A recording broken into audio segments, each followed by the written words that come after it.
বাংলাদেশের জায়গা কোনোভাবেই ভারতকে দখল করতে দেয়া হবে না, প্রয়োজনে নেওয়া হবে কঠোর ব্যবস্থা। রোববার সংবাদ সম্মেলনে এমনটাই জানিয়েছেন স্বরাষ্ট্র উপদেষ্টা জাহাঙ্গীর আলম চৌধুরী। আন্ডারস্ট্যান্ডিং এর আমাদের একটা সমঝোতা স্বাক্ষর হয়েছে। এই স্বাক্ষরগুলির ভিতরে একটা প্রথম ছিল যে 1975 সালের যে 150 গজের ভিতরে কেউ কোনো প্রতিরক্ষা সামর্থ্য মানে ডিফেন্স পোটেনশিয়ালিটি আছে এই সব জিনিস কেউ করতে পারবে না।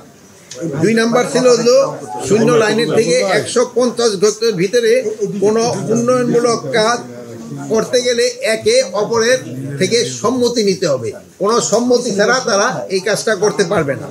গেল কয়েকদিন ধরে ভারত বাংলাদেশ সীমান্তে বিরাজ করছে উত্তেজনা। এরই মধ্যে সীমান্ত নিয়ে সংবাদ সম্মেলনে স্বরাষ্ট্র উপদেষ্টা জানালেন 2010 থেকে 2023 সালে ভারতকে অবৈধ সুযোগ করে দিয়েছে তৎকালীন সরকার। এই সুযোগ কাজে লাগিয়ে সীমান্তের 3271 কিলোমিটার এলাকায় কাঁটাতারের বেড়া দিয়েছে বিএসএফ।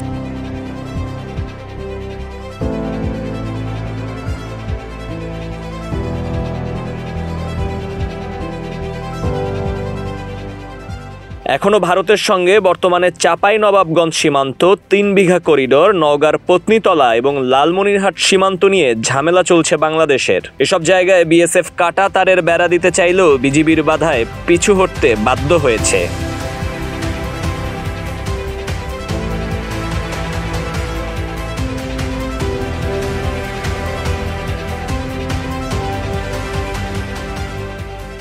এর বাইরে সাতক্ষীরার কাকডাঙ্গা গ্রামে সোনাই নদীতে ভারতীয়রা বসিয়েছে নাইট ভিশন ক্যামেরা, দিয়েছে সুরক্ষা বেড়া। সব মিলে উত্তেজনা নিরসনে আগামী মাসে বিজিবি বিএসএফ এর ডিজি পর্যায়ে ডাকা হয়েছে বৈঠক। ঘটনা যাই ঘটুক, বাংলাদেশ নিজের সীমানা ছাড় দেবে না বলে জানিয়েছেন এই উপদেষ্টা।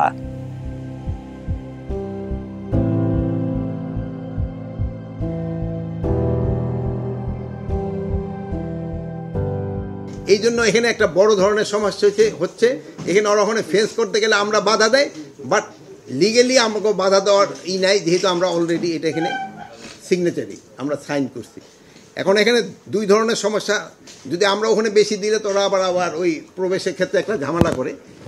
বর্ডারের অবস্থা ছিল এরকমই মোটামুটি, কিন্তু আমাদের সেই বিজিবির সাথে আমাদের জনগণ খুব শক্ত অবস্থান নেওয়ায় এরা কিন্তু অন্যান্য জায়গা থেকে কাজ তারা বন্ধ করতে বাধ্য হয়েছে। এই জন্য আমি বিজিবি এবং আমার বাংলাদেশের জনগণকে আমি অনেক অনেক ধন্যবাদ জানাই যে তাদের এই শক্ত অবস্থানের জন্য।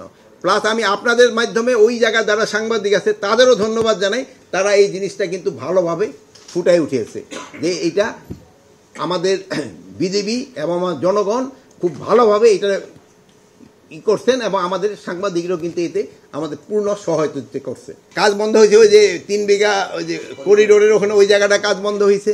তারপরে তোমার ওই যে পত্নীতলা যেটা আছে ওইটারও কাজ বন্ধ হয়েছে। নওগাঁর যে আছে ওই জায়গারও কাজ বন্ধ, মানে যে কয় জায়গায় কাজ শুরু হচ্ছিল সব কটা জায়গায় কাজ বন্ধ হয়।